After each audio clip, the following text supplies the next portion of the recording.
हर हर महादेव, भारत माता की जय, वंदे मातरम, जय हिंदू राष्ट्र। मेरे प्यारे सभी हिंदू भाइयों और बहनों, हमारे शरीर के अंदर कोई रोग आ जाता है और बहुत परेशानी होती है और हमें पता नहीं चलता और हम भटकते रहते हैं, हमें पता ही नहीं कि हमें क्या बीमारी है। तो उस बीमारी का इलाज और उस बीमारी वो बीमारी क्या है, यह जो ढूंढ करके बताते हैं, ऐसे को हम क्या कहेंगे। तो उसी प्रकार से हमारे बीच, हमारे देश के अंदर, हमारे धर्म के अंदर क्या बीमारी लगी, ये हमें पता ही नहीं था। तो उस बीमारी को ढूंढ करके और उसका इलाज बताने वाले ऐसे हमारे बीच आज महान विचारक, महान विश्लेषक और कुरान के दुनिया में सबसे बड़े ज्ञाता इस समय पर हमारे बीच मौजूद हैं, जिन्होंने बताया कि दुनिया के अंदर कैसे हजारों नहीं लाखों छोटी छोटी बड़ी बड़ी संस्कृतियों को ग्रास गए एक परंपरा के तहत, एक षड्यंत्र की नीति के तहत। तो उसी को उजागर कर कर उसकी सच्चाई बताने वाले ऐसे महान विचारक, महान व्याख्याता और महान विद्वान हमारे बीच मौजूद हैं, जिनका नाम है नीरज आत्री जी। नीरज आत्री साहब ने काफी अध्ययन किया है, मतलब रिसर्चर, इनके बराबर जो रिसर्चर होंगे दुनिया में शायद उंगलियों पे गिनने जितने होंगे, जिन्होंने टेररिज्म का नब्ज को, उसकी वेन को पकड़ करके बता दिया कि यहाँ से प्रॉब्लम शुरू हो रही है। हम टेररिस्ट पर बहुत बातें कर सकते हैं, हम टेररिस्ट को अलग अलग परिभाषाएं दे सकते हैं, संज्ञा दे सकते हैं, लेकिन उसकी रूट्स क्या है, उसकी रूट को वहीं से कैसे जड़ से नाश होगा, इसके बारे में बताया और पूरी दुनिया को आज इनका आभारी होना चाहिए। ऐसे नीरज यात्री साहब हमारे बीच मौजूद हैं। नीरज जी, बहुत बहुत आभार आपका, बहुत बहुत धन्यवाद जी। स्वामी जी, आपका बहुत बहुत धन्यवाद मुझे बुलाने के लिए और इतना अच्छा परिचय देने के लिए। कहीं मुझे लगता है अतिशयोक्ति हो गई है ऐसा। नहीं नहीं, हाँ जी जी। वीरों को और महान लोगों को ऐसे ही लगता है कि हमारे बारे में कुछ भी अच्छा बोले तो अतिशयोक्ति है, लेकिन आपने बहुत अच्छे और इतने सरल साधारण तरीके से उस चीज को बता दिया, जिस चीज को बड़े क्लिष्ट करके छुपाया गया था, डिप्लोमेटिक तरीके से बताया गया था, जो कि था ही नहीं उसे दिखाया गया था। मतलब हमें पानी के अंदर चांद दिखाया और बोला कि चांद ये है, और जब उसमें ढूंढा गया तो चांद कहीं था ही नहीं, क्योंकि वो तो पानी था। जी तो हमें इसी तरीके से आतंकवाद दिखाया गया कि आतंकवाद नहीं है, ये तो ये है, और उसको जी ढूंढने जाते तो कुछ नहीं मिलता है, जबकि जी। वो कहीं और मौजूद होता है। तो जी नी आज हमारे बीच नीरज यात्री जी, और आज के विषय हमारा समान नागरिकता कानून भारत के लिए अति आवश्यक है। जी नीरज जी, आप शुरू कीजिए जी। इसमें थोड़ा सा मुझे तो ऐसा लगता है जी कि किसी भी सभ्य समाज में ये जो विषय है इसे समझाने की आवश्यकता होनी ही नहीं चाहिए थी कि जी यदि हम एक देश के नागरिक हैं तो सभी के लिए जो नागरिकता के कानून हैं वो समान होने ही चाहिए थे। जी और एक सभ्यता के रूप में या एक राष्ट्र के रूप में हमने शायद कहीं बहुत बड़ी गलती की 1947 में, जिसे हम कहते जी हैं कि हमें तथाकथित आज़ादी मिली है। जी यदि मैं तथाकथित इसलिए कह रहा हूँ कि आप अगर नोटिस करें कि 15 अगस्त 1947 हम मनाते हैं और जी। जो क्लेम किया जाता है वो ये है कि हमने लड़के आज़ादी ली। तो अच्छा। क्या 14 तो सवाल ये उठता है कि क्या 14 अगस्त 1947 को कोई लड़ाई हो रही थी जिससे अंग्रेज हार गए और वो फिर जहाज चढ़ के यहाँ से जान बचा के भागे हैं? ऐसा जी कतई नहीं हुआ। जी ये एक आज़ादी हमें उस तरह से नहीं मिली थी जैसी हमें मिलनी चाहिए थी। जी जब अंग्रेज यहाँ आए थे तो उनका जी ऑब्जेक्टिव वही था जो उनसे आने वाले पहले मुसलमान आक्रांता हुआ था। जी तो दो उद्देश्य थे उनके, एक तो यहाँ का धन वैभव संपदा को लूटना था और दूसरा जो उनका मजहब है, जो इस्लामिक आक्रांता थे उन्होंने इस्लाम स्थापित करना था। जो वास्को डिगामा और उसके बाद जितने ये यूरोपियन आए थे उनका उद्देश्य यहाँ पर क्रिश्चियनिटी स्थापित करना था। बिल्कुल। तो ये युद्ध तभी से चल रहा है, आज से लगभग 1400 वर्ष पहले शुरू हुआ था ये, और आज तक सतत निरंतर वैसे ही चल रहा है। जब 1947 के बाद हमने कहा कि हमने अपना संविधान बना लिया है, हमने अपना एक तंत्र खड़ा कर लिया है, उसमें भी जी इस तरह के लूप होल जानबूझ के छोड़े गए कि हमने इसे डायरेक्टिव प्रिंसिपल्स में तो रखा कि कॉमन सिविल कोड लेके आएंगे, लेकिन उसको कभी भी अप्लाई नहीं किया। और जी जहां तक मैं समझ पाया हूँ, उस समय जिन लोगों को अंग्रेज सत्ता सौंप कर गए थे, जी उनमें से बहुत सारे ऐसे थे जो अंग्रेजों वाली ही पॉलिसी पे काम कर रहे थे और उसी को उन्होंने आगे बढ़ाया भी। वो जी समय वो समय ऐसा था जब इंटरनेट नहीं था, लोगों के पास सच जानने की सुविधाएं नहीं थी जितनी आज है हमारे पास। तो उस समय उन्हें लगा था कि डायरेक्टिव प्रिंसिपल्स में डाल दो, एक जिसे कहते हैं मीठी गोली दे के आज काम लटका दो, और फिर ये कभी होने वाला नहीं है। नहीं है।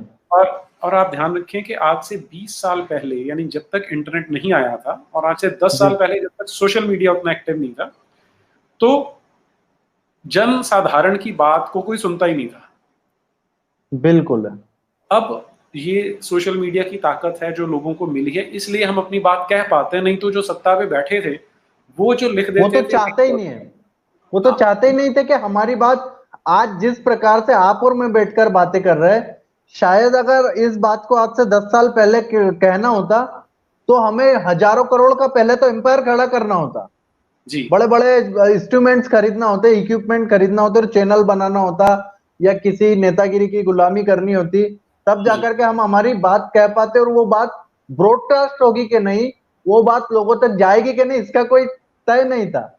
नहीं नहीं, स्वामी जी आपने बिल्कुल ठीक बोला, लेकिन वो तय था। आप देखिए ना, आपने दो बातें बोली जी अभी, कि एक तो जी करोड़ों का इक्विपमेंट लगाना पड़ेगा, करोड़ों का भी नहीं, जी कई 100 करोड़ों का इक्विपमेंट लगेगा, कई सौ। जी फिर आपको चापलूसी करनी पड़ेगी, है ना। हम्म अब चापलूसी वो इसलिए करनी पड़ रही है कि आपने 100 करोड़ या कई 100 करोड़ लगा दिए हैं, आप जी उसको कुएं में तो डाल नहीं सकते, क्योंकि जो सत्ता जी में बैठे थे वो ऐसे लोग थे जिन्होंने आपको ये काम कभी करने ही नहीं देना था। तो कोई जी कभी ऐसा रिस्क ले ही नहीं सकता था, तो तंत्र ऐसा बना दिया था उन्होंने कि आप कभी भी इस तरह की बातें खुले रूप से नहीं कर सकते। कहने को डेमोक्रेसी थी, लेकिन हमारे पास कोई शक्ति नहीं थी आम लोगों के पास।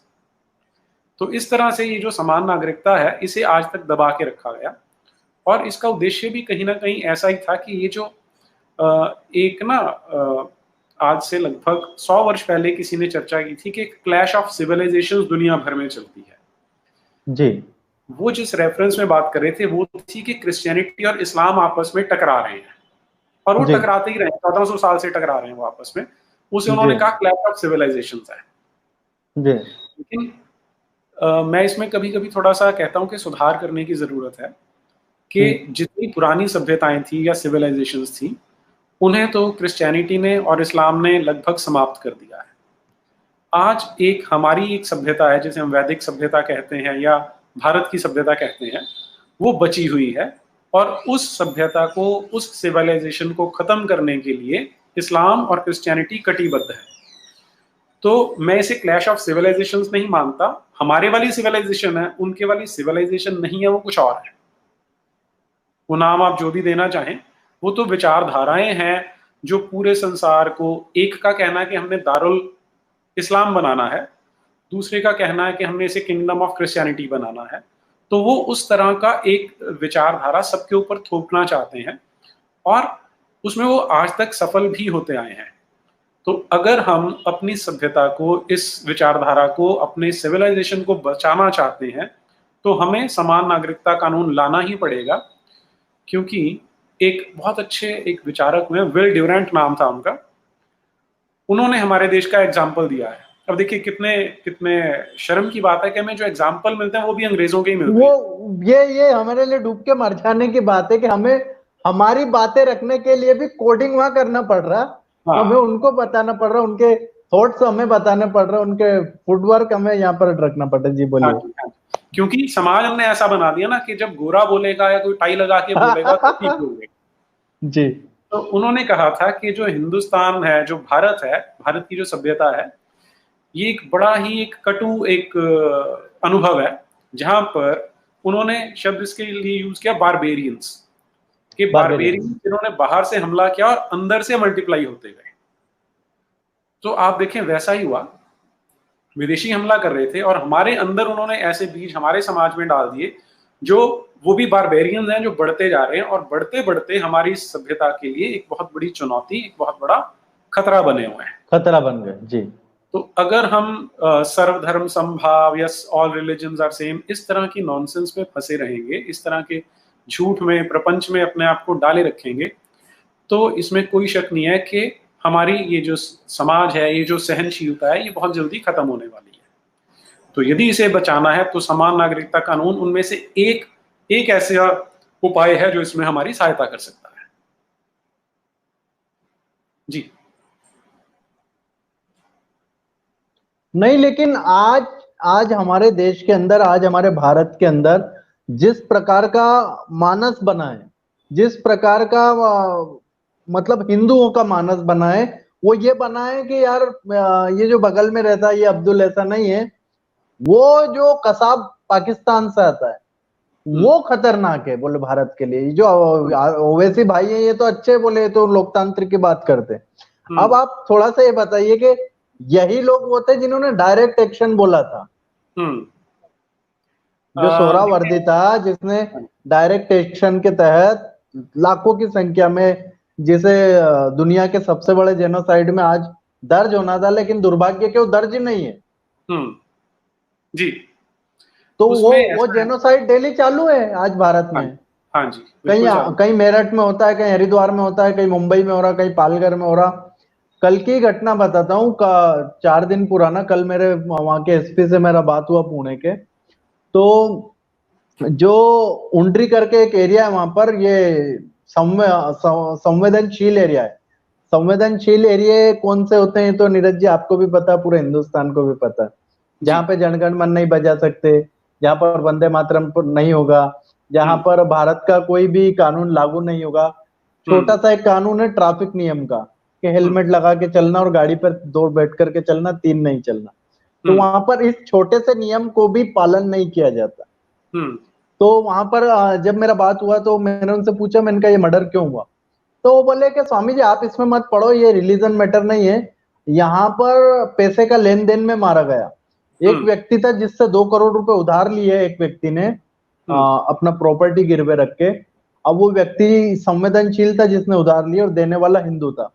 जब इसने पैसे वापस मांगे तो वो व्यक्ति 2-3 मौलानाओं को लेकर के आया और बोला कि आपके पेट में जो दर्द होता है ना, ये मौलाना काजी है, ठीक कर देंगे।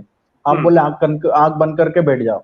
वो व्यक्ति आंख बंद करके बैठा और उसके गले को जैसे कमलेश तिवारी का गला रहता था ऐसे रेत के मार दिया। अच्छा। ये 3-4 दिन पुरानी घटना, और इसको दबा दिया गया। इसको बोल दिया गया कि ये तो बोले वो पैसे का लेन देन के अंदर है। पैसे के लेन देन में इस तरीके से कोई जो ISIS का तरीका है वैसे हत्या नहीं करता। तो ये पूरे भारत के अंदर हो गया, और वो लोग धर्म के आधार पर अलग फायदे उठा रहे हैं, बेनिफिट उठा रहे हैं, गलत। स्वामी जी इसमें एक तो मेरा आपसे निवेदन है, इसे धर्म मत कहें आप। बिल्कुल कल्ट है, मजहब है जी। हाँ जी। और ये जो आप बात कर रहे हैं ना, ये इसमें क्या होता है कि एक बड़ा सिंपल सा उदाहरण है कि एक कीड़ा होता है, उसने जब अंडे देता है ना तो एक दूसरे कीड़े के गुप्तांग के पास देता है। जी जी जी। वो अंडे उस दूसरे कीड़े के शरीर में जाते हैं और वहां पर वो विकसित होना शुरू करते हैं जी। उसके अंदर, अब जिसके अंदर वो है उसी से सारा लालन पालन लेते हैं, धीरे धीरे बड़े होते रहते हैं।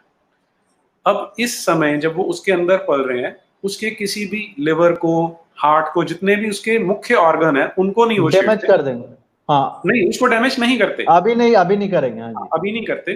फिर जब वो बाहर की दुनिया के सक्षम हो जाते हैं तब वो उसकी स्किन फाड़ के उसमें से बाहर निकल आते हैं।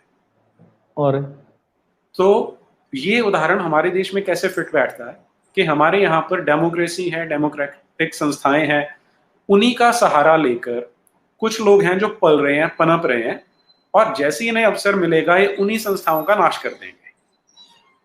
तो ये हमें समाज के रूप में समझने की जरूरत है कि इस तरह के जो कीट जो हमारे लिए खतरनाक हैं, इनका इलाज करने की जरूरत है। इसमें मैं सारे लोगों को कभी दोषी नहीं कहता हूँ। किसी बच्चे ने किसी घर में जन्म लिया, उसमें उस बच्चे की कोई गलती नहीं है जी। इसमें हमें समानता रखनी पड़ेगी। जैसे जैसे वो बड़ा होता है उसके अंदर जो विचारधारा डाली जाती है वो इसमें अंतर पैदा करती है। मान लीजिए आप एक बच्चे को बड़ा कर रहे हैं 17-18 वर्ष का होने तक, 20 वर्ष का होने तक, और उसे कहते हैं कि भाई जितने लाल टी शर्ट पहनने वाले हैं ये हमारे शत्रु हैं, क्योंकि हमारा एक गॉड है, उसने कहा है कि ये हमारे शत्रु हैं, तो जब तुम्हें मौका मिले इन्हें मार दो। तो वो जब 20 साल का जब हुआ, मिले, जरूरत नहीं कि अभी, जब हाँ तुम्हारा ताकत आ जाए। हाँ, तो अब हमने बच्चे को ये सिखा दिया कि लाल टी शर्ट वाले बुरे हैं, उन्हें मारना है, तो उसे जब जी मौका मिलेगा तो उन्हें मारेगा ही मारेगा, जी है ना। तो अगर हम इस सोच को खत्म नहीं करेंगे तो हमें ये रिस्क बना ही रहेगा। और ये सोच अब इनमें चलो समस्या क्या नीरज आती जी है? और स्वामी जी को नहीं खतरा होगा इस जीवन में, लेकिन इनकी आने वाली पीढ़ी, हाँ, खतरा तो है ही है ना स्वामी जी। खतरा तो आप आज हमें है, लेकिन हम जैसे तैसे बच जाएंगे, लेकिन आने वाली पीढ़ी तो असंभव है कि वो बच जाए। बिल्कुल असंभव है स्वामी जी, बिल्कुल असंभव है। अभी अभी इसमें खेल देखिए कैसे होता है ना, कि मैं जब बच्चों से मिलता हूँ, मेरे पास तो हर समुदाय के बच्चे आते हैं। जी बिल्कुल। तो जब मुस्लिम बच्चे आते हैं मेरे पास, तो मेरी उनसे चर्चा होती है कि भाई तुम लोग ये जो कुरान पढ़ते हो, तुम्हें उसमें सहमति है या नहीं। जी तो बोले कि हमें तो समझ में ही नहीं आता कुरान के अंदर क्या लिखा है, हम पढ़ते जरूर हैं।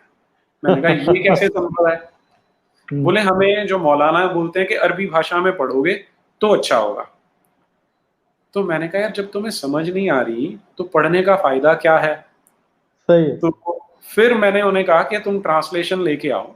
जब उन्होंने ट्रांसलेशन को देखा तो उनको असलियत समझ में आई कि क्या लिखा है इसके अंदर। जी तो अब बच्चे अ, काफी हद तक बोल्ड होते हैं कि वो जी सच को स्वीकार कर सकते हैं। कर तो, सकते हैं। तो उनको समझ में आता है कि हमें गलत चीजें सिखाई जा रही हैं, कि हमें जो कहा जाता है कि जो काफिर है वो हमारा शत्रु है, वास्तविकता तो ये है कि हमें सिखाया जा रहा है कि काफिर हमारे शत्रु हैं। जी उन्हें उल्टा सिखाया जा रहा है। लेकिन इस बारे में हमारे देश में एक पॉलिटिकल करेक्टनेस नाम की बीमारी है, जिसके कारण कि इस जो खतरा बढ़ रहा है उसके बारे में कोई बात ही नहीं करता। और ये खतरा किस तरह का है उसे अगर हम समझना चाहें ना, तो अभी जो पाकिस्तान में हुआ कि कराची में एक मंदिर बनना था, तो वहां पर आम लोग आ गए कि हम ये मंदिर नहीं बनने देंगे। अब ये जी डायनामिक्स कैसे काम करता है, जैसे मैं क्लास में एग्जांपल लेता हूं उसका, कि 50 लोग हैं, मान लीजिए 50 के 50 मुसलमान हैं, उनमें 4-5 के अंदर चेतना जाग गई कि हमें औरंगजेब ने डरा के मार के जिजिया के दम पे कन्वर्ट किया था, अब हम वापस अपने सनातन धर्म में जाना चाहते हैं, हम कन्वर्ट नहीं होना चाहते, हम इसमें नहीं जी रहना चाहते। जी और दूसरी चीज, अब जब वो ये बोलते हैं तो उनको मुर्तद कहा जाता है कि मुर्तद होने वाला है। मुर्तद। हाँ जी। अब हमारे देश में तो इसकी कोई ज्यादा समस्या नहीं है, जो वापस कन्वर्ट होना चाहते हैं वो बिना डरे कम से कम ये नॉर्थ इंडिया में तो वापस आ जाते हैं। जी लेकिन जो बाकी के 40-45 हैं, उनमें जो गुंडे बदमाश कोई होते हैं, वो फिर जी उनकी शिकायत करते हैं अपने मौलाना मौलवी के पास जाकर कि देखो जी ये मुर्तद हो रहा है, तो इसको सेट करो। हम्म अब ये जो 40-45 हैं, समझ इन्हें भी आ रही है, लेकिन वो क्योंकि किसी को अपनी दुकान सजानी है, किसी को अपनी दुकानदारी चलानी है इस्लाम के नाम पर, तो जी वो उतनी इजीली आप तो कन्वर्ट नहीं होते, दूसरों को भी कन्वर्ट होने से रोकते हैं। और अच्छा। सबसे बड़ी जो सफर करती हैं वो है लड़कियां, जो महिलाएं हैं। हर जगह मतलब जहां भी पहला अटैक हुआ है तो वो संपत्ति और फिर संपत्ति के साथ साथ महिलाओं पर। हाँ जी। और इसमें इसमें हमें ये समझना पड़ेगा कि काफिर महिलाओं को तो छेड़ते ही छेड़ते हैं, जो इनकी अपनी बच्ची हैं उनके साथ जो अत्याचार होता है जीवन भर चलता है, वो तो उन्हें भी। नरक नरक में ही रह रही है, एक मान लो। हाँ। नहीं हमारी लड़की को आपको, तो ये खींचते हैं नरक में, उसको नरक में डालना चाहते हैं, लेकिन वो तो नरक में घूमते। मैं सैकड़ों की संख्या में अभी मतलब लॉकडाउन में ही मैंने ऑनलाइन 100 घर वापसी करवाया, 100। जी और वो सब मुंबई की, बेंगलुरु की, हैदराबाद की थी। और अभी कुछ अमेरिका और जर्मनी की बहुत बड़ी संख्या में ऑनलाइन से घर वापसी, क्योंकि अभी लॉकडाउन था तो हम कर नहीं पाए जैसा करना था। तो वो इतना जल्दी स्वीकार कर लिया लड़कियों ने और बच्चियों ने, बोले स्वामी जी हम रह ही नहीं सकते। हाँ। मतलब ये दो तो ऐसी हैं जो ओवैसी की पार्टी के, एक तो एमएलए की भतीजी है सगी। अच्छा। हाँ जी देखिए ना, बोलिए आप। यही यही मैं आपसे कह रहा था कि एक आम जब मानव जन्म लेता है, बच्चा जन्म लेता है, तो उसके जो विचार हैं बड़े खुले खुले होते हैं। जी वो जीवन को जीना चाहता है, खुल के जीना चाहता है। लेकिन बिल्कुल। हम अगर उन्हें विचारधाराओं में जकड़ देते हैं, और स्पेशली ऐसी विचारधारा जो बोलती है कि मर्द सुपीरियर और औरत उससे इंफीरियर होती है, तो ये अत्याचार उनके जीवन भर चलता है। हमें जो काम आपने किया, मैं तो आपको नमस्कार करता हूँ कि आप उन बहनों की, उन बेटियों की सहायता करते हैं, जो कि बहुत जरूरी है, क्योंकि आप एक बच्ची को बचाते हैं तो आप एक पूरे घर को बचाते हैं स्वामी जी। और आपको नमन है मेरी ओर से।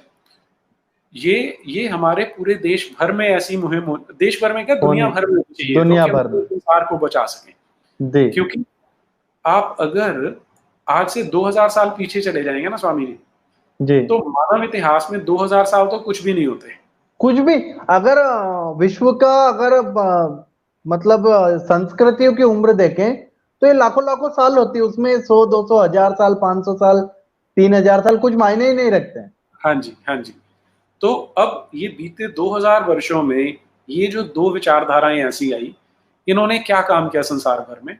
एक तो इन्होंने ये बोलना शुरू कर दिया कि मूर्ति पूजा नहीं होनी चाहिए। जी, अब जहां जहां मूर्ति पूजा सब पूरे संसार में मूर्ति पूजा व्याप्त थी। होती और थी पूरे संसार में।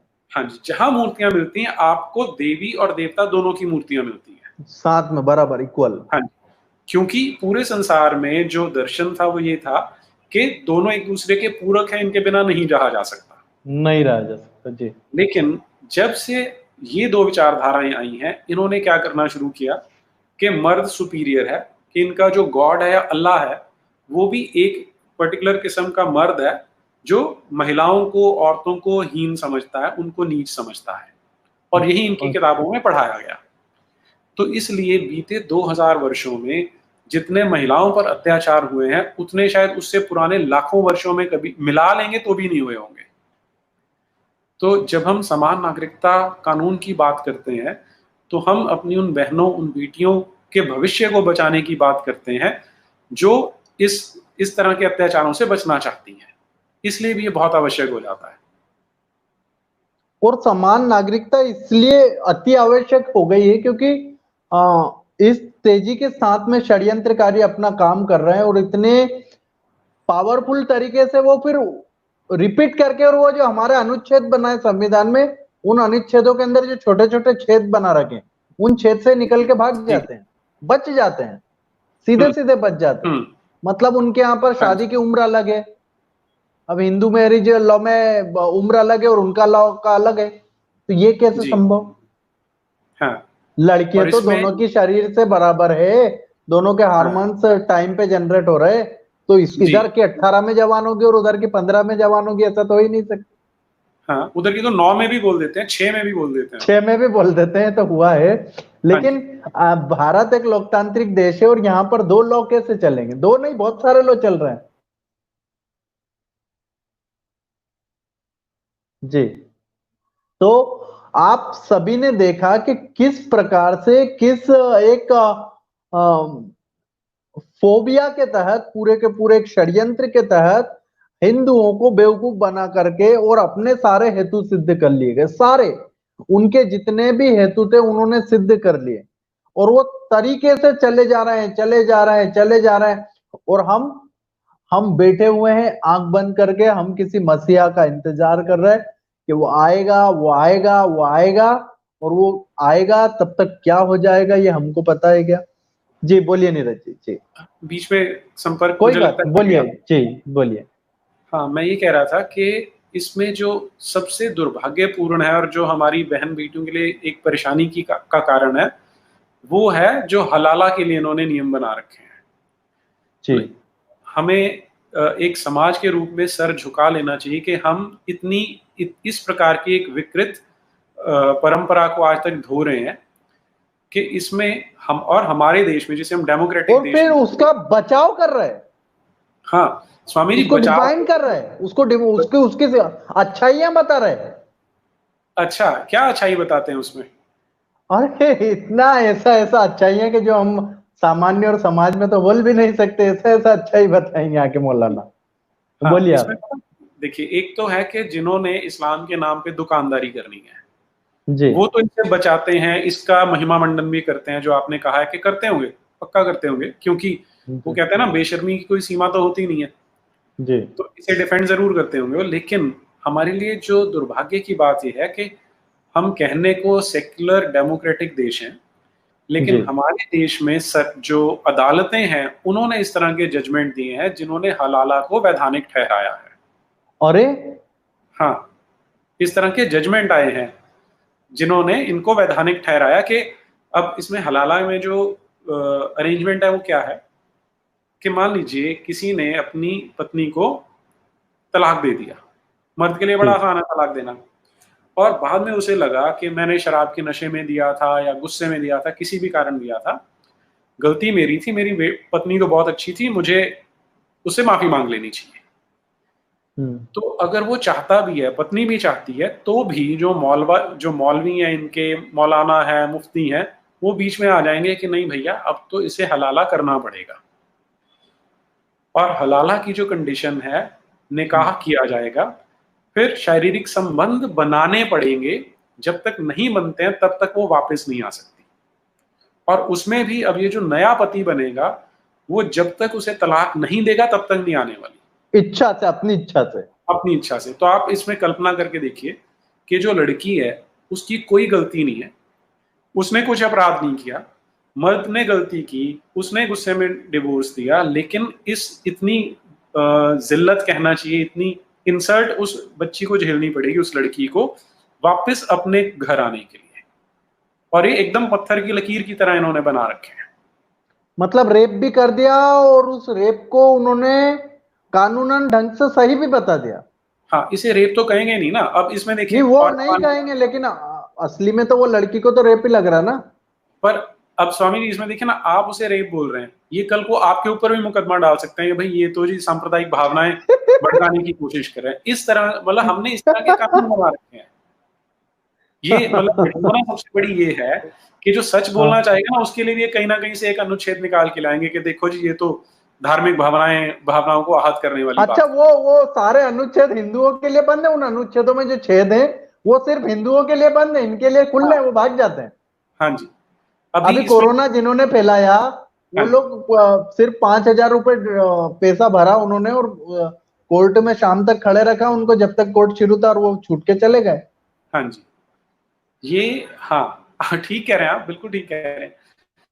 तो समान नागरिकता कानून इसलिए भी आवश्यक है कि जो कानून है जब तक वो नहीं होगा तब तक ये महिलाओं का शोषण होता ही रहेगा। जी। इसमें अब जो आपने जैसे अभी कहा कि भाई उनके लिए कानून है, हमारे लिए नहीं है। जैसे सेक्शन 295A है जी, मेरे ऊपर 100 बार लगा है। 100 से ज्यादा बार लग चुका मेरे ऊपर। हाँ, मैं वही कह रहा था कि आप जिस प्रकार की बात करते हैं ये सीधा आप पे 295A लगाएंगे।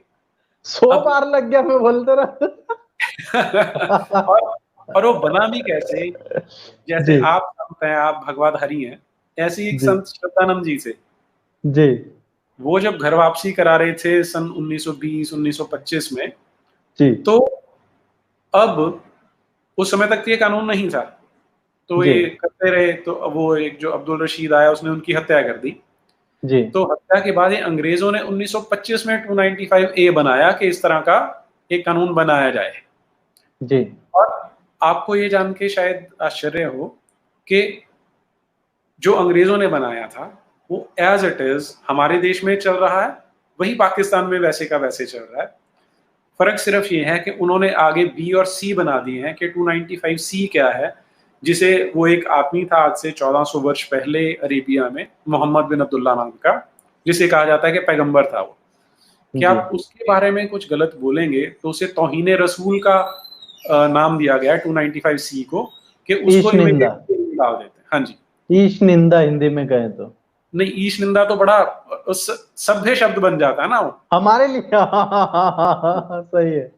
हमारे यहाँ तो हम चाहें हम भगवान राम की निंदा कर लेते हैं कि उन्होंने क्यों सीता मैया को छोड़ दिया था। अरे फिल्में बनी है, पीके बन गई, डीके बन गई, ओ माय गॉड बन गई। हाँ जी, नहीं हम अपने घर में भी चर्चा करते हैं कि भाई भगवान है तो उन्होंने ऐसा क्यों किया। हमारे यहाँ ईश्वर की, अब ईश्वर तो बहुत एक अलग ही हो जाता है पैरामीटर से। जी हाँ जी, लेकिन यदि हम चर्चा करना चाहते हैं, समीक्षा करना चाहते हैं, निंदा भी करना चाहते हैं, तो हमें कोई गला काटने के लिए नहीं आता। छूट है, हम तो शंकराचार्य तक को और भगवानों को सबको गालियां दे जाते हैं, उनकी हाँ जी। बुराइयां हमारे घर में एक ना एक व्यक्ति तो आजकल ऐसा हो ही गया है जो बिल्कुल नास्तिक है। स्वामी जी, आपको मैं सच बताऊं तो 10 वर्ष पहले मैं भी ऐसा ही था। जय हो। मैं एक कहीं पे जब पढ़ाता था, तो जी 12वीं कक्षा में, क्योंकि फिजिक्स पढ़ाता था, तो जब एग्जाम होना था तो सबको, जो हमारे प्रिंसिपल थे, वो बोले कि इन सबको पहले मंदिर में माथा टिकाएंगे फिर लेके जाएंगे। तो जी। सारे बच्चे, सारे टीचर मंदिर के अंदर गए, मैं अकेला बाहर खड़ा था कि मैं तो जाता नहीं हूँ। अच्छा। जी। तो और आज भी मैं बचपन से अपने माँ बाप से प्रश्न पूछता था कि आप भगवान को मानते हो, आप गुरुओं को मानते हो? मैं तो इनको नहीं मानता, कि ये तो सब गलत तरह ढकोसला है, के। पाखंड है, आडंबर है। हाँ, जी हाँ जी। और देखिए, मेरे माँ बाप ने, वो मुझे कहते थे कि बेटा थोड़ा सा सोच के बोलना चाहिए, लेकिन कभी किसी ने ये थोड़ी कहा कि हम तुझे मार देंगे, या हमारा रसूल तेरा गला काटेगा, या तुझे बुरा कहा जाएगा, तुझे नर्क में तला जाएगा। कभी किसी ने नहीं कहा ऐसा। क्योंकि क्योंकि हमारा जो समाज है वो चलता ही वाद विवाद से है। जी। सारे जो उपनिषदों की परंपरा है, ये तो मुझे बाद में समझ आया, तब तक तो मैं एकदम अपने आप को सेक्युलर और अंग्रेज मानता था। मैं पूरा मैकॉले पुत्र होता था। ये बहुत कम अच्छा। लोग जानते हैं। हाँ जी, ये बहुत कम हाँ। लोग जानते हैं। हाँ जी। जी। और मुझे लगता था कि हमारे देश का साहित्य सबसे घटिया है, हमारे देश में ये जो ये धर्म के नाम पे पाखंड है, सब छोड़ देने चाहिए। मतलब और ज्ञान तो बस शेक्सपियर के पास ही है, भारत में तो कालिदास हुए ही नहीं, हाँ ऋषि जी, हाँ। दयानंद हुए ही नहीं। नहीं नहीं, हुए हैं, लेकिन मुझे उनसे कुछ नहीं लेना नहीं, देना। हाँ, नास्तिक लोगों को मतलब ही नहीं। हाँ जी। और मुझे इनसे जी कोई मतलब होता ही नहीं था, मैं आपसे एकदम सच बात बता रहा हूँ। बिल्कुल सही। जी और जो आज आपने विषय छेड़ा है ना, ये जी। विषय ही था जिसने मेरे जीवन में परिवर्तन लाया था। अच्छा। जी। किसी ने एक बैठक रखी, और जी क्योंकि मैं समाज सेवा में शुरू से था कि ड्रग एडिक्शन के अगेंस्ट काम करता था, शराबबंदी के लिए काम करता था, एंटी स्मोकिंग के लिए काम करता था, तो किसी ने मुझे एक बैठक में बुलाया कि आप वहां आइए। तो उस बैठक का विषय कुछ कुछ ऐसा ही था। जी। वो विषय था डेमोग्राफिक एक्सप्लोजन ऑफ इस्लाम। जी। और जो भाषण देने वाले आए थे वो एक retired inspector general of police थे। बहुत बड़ी तो बात है। जी। मैंने वो भाषण सुना, और हम्म। मुझे लगा कि यार ये क्या घटिया बात करते हैं, कि उनका कहना ये था कि मुसलमान अपनी जनसंख्या बढ़ाते जा रहे हैं, और जी। ये एक दिन ऐसा आएगा कि गृह युद्ध करवाने वाली स्थिति हो जाएगी यहाँ पर। ये बात तो कर रहे हैं retired inspector general of police. General of police. जी। हाँ जी। और मैं उससे चिढ़कर, उससे इरिटेट होकर घर पे पहुंचा। जी। तो हमारे घर में सब लोग काफी पढ़े लिखे हैं, हमारे यहाँ ना पढ़ने लिखने की परंपरा है घर में। बहुत से लोग हैं जी। जो यूनिवर्सिटी टॉपर हैं, गोल्ड मेडलिस्ट हैं। तो जी। मेरे मामा मासी माँ ये बैठे कुछ बातें कर रहे थे, तो मैं वहां गया। तो उन्होंने पूछा कि आप इतने चिड़े हुए क्यों हो भाई, तू नॉर्मली बड़ा खुश रहता है, चिढ़ा हुआ क्यों है? तो हम्म। मैंने कहा कि मैं ऐसे इतने अच्छे ऊंचे रैंक के पुलिस ऑफिसर से मिलकर आया हूँ, और वो इतनी छोटी बात कर रहा था। तो मेरे मामा जी ने बोला कि हाँ यार, बिल्कुल ठीक कह रहे हो तुम, कि जो मुसलमान हैं वो अपनी जनसंख्या बढ़ाने के दो कारण हैं। एक तो वो माइनॉरिटी में है, तो वो अपने आप को स्ट्रांग रखना चाहते हैं, इसलिए बढ़ाते हैं। दूसरा ये कि वो गरीब हैं, और गरीब को लगता है कि 8-10 बच्चे होंगे तो 2-4 अगर बीमारी से मर भी जाते हैं तो कुछ तो मेरे पास बचा रहेगा। तो मामा जी ने मेरी वो जो इरिटेशन थी उस पर एक स्नेह लेप लगा दिया, और मैं भी संतुष्ट हो गया। लेकिन कहीं ना कहीं वो जो पुलिस वाला था, जो इंस्पेक्टर जनरल था, उसकी बातें मुझे कुछ खटक रही थी। उनकी सील आपके दिमाग पे लग गई, छापा नहीं लग नहीं, गया बातों सील का। बिल्कुल नहीं लगी थी। जी। वो कहीं बस एक उन्होंने एक डाउट डाला था। पिंच कर दिया, पिंच कर दिया आपको हाँ जी। अंदर से। तो मैं रात को बैठा इंटरनेट पे, और जी। उन दिनों मेरे पास बड़ा फास्ट इंटरनेट भी नहीं होता था, बड़ा धीमा सा इंटरनेट कनेक्शन था। मैं जी। समझने लगा कि क्या हो रहा है, किस तरह से होता है। तो जो मामा जी ने बातें बोली थी वो भी बिल्कुल ठीक लगती थी मुझे। तब मैंने देखना शुरू किया कि इसमें वास्तविकता है क्या। ये जी मेरी शुरू से आदत थी कि मैं चीज की गहराई तक जाने की कोशिश करता था। तो फिर मैंने देखा कि अगर तो ये बात सही है कि जो माइनॉरिटी में होते हैं वो अपनी जनसंख्या बढ़ाते हैं, तो पाकिस्तान में जो हिंदू हैं उनके साथ भी यही होना चाहिए, क्योंकि वहां वो माइनॉरिटी। बांग्लादेश। बांग्लादेश में भी यही होना चाहिए। तो मैंने उनके सेंसस रिपोर्ट पढ़ने शुरू किए। ये मैं आपको एक पूरी रात का अपना वाकया बता रहा हूँ कि रात को 10 बजे बैठा, बिल्कुल। सुबह 6 बजे तक लगा रहा था। जी तो मैंने देखा कि पाकिस्तान में 1947 में लगभग 28% हिंदू और सिख होते थे, जी। और उस अट्ठाईस समय आज से प्रतिशत 10 मतलब 27। आज भी भारत में 20% से ज्यादा मुसलमान नहीं होगा, 18 ही है वैसे तो। लेकिन उस समय पर भारत कितना पाकिस्तान में हिंदू था? 27-28%। बहुत बड़ी बात है जी। और बताइए। उस समय 2011 का सेंसस नहीं होता, मैं 2010 की बात बता रहा हूँ आपसे। 10 के तो जी। उस समय मतलब आप पाकिस्तान, 2001 के सेंसस की बात कर रहे हैं? हाँ जी, 2001 के सेंसस की बात कर रहा हूँ। जी।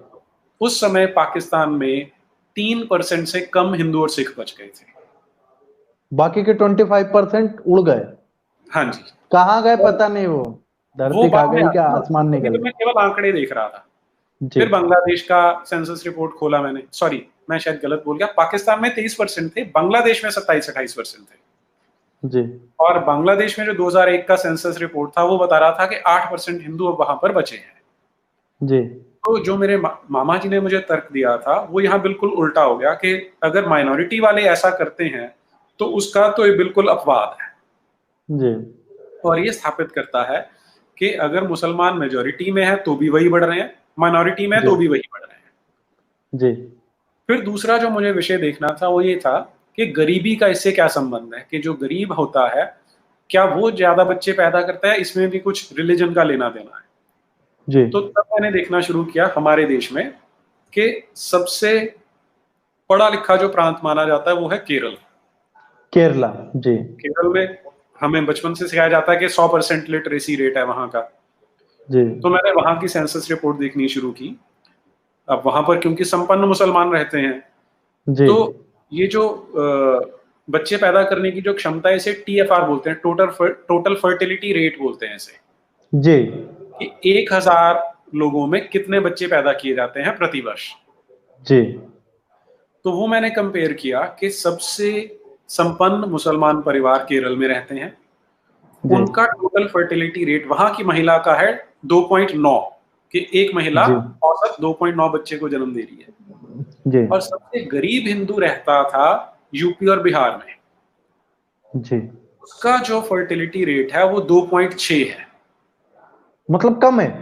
हाँ, वो भी उससे कम है कि जो केरल सब, केरल का पढ़ा लिखा मुसलमान और बिहार और बंगाल का गरीब हिंदू, हाँ जी, तो वहां इनका। पर भी ये फर्क दिखाई दे रहा है।